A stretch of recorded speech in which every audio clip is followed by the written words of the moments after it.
আমি সব কথায় জবাব দেই না, শুধু লিস্টে রাখি আর সময় মতো খাতা খুইলা ডাকি।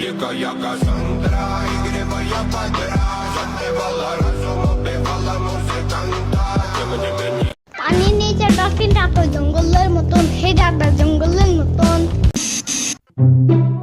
ইয়ামিন, ও ইয়ামিন, কই তুমি? ইয়ামিন,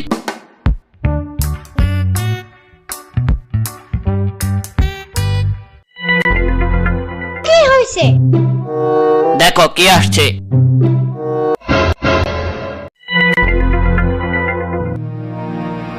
শম্পা!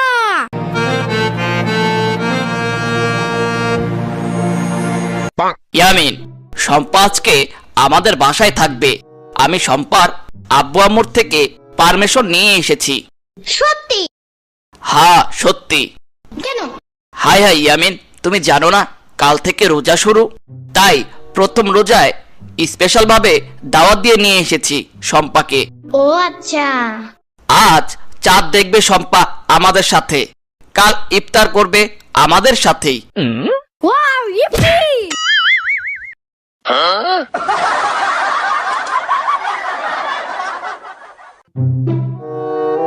ইয়ামিনের আব্বু, আকাশে রমজানের চাঁদ উঠেছে, দেখলাম মাত্র। চলো সবাই চাঁদ দেখে আসি। হ্যাঁ হ্যাঁ, চলো চলো সবাই চলো। হ্যাঁ হ্যাঁ, চলো।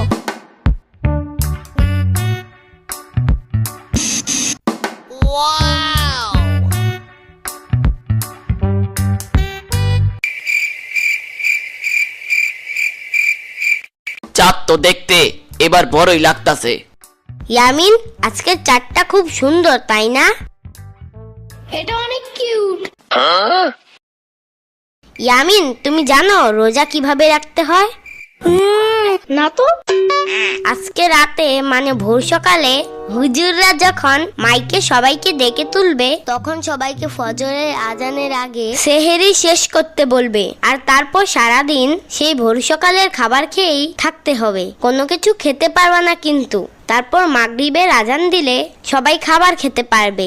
এভাবেই রোজা রাখতে হয়।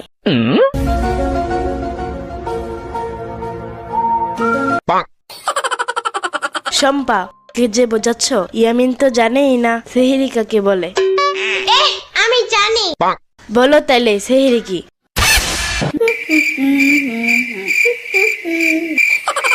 দেখছো দেখছো, জানেই না। সাম্বার বাচ্চা! ইয়ামিন, আজকে ভোর সকালে মাইক দিয়ে যখন হুজুররা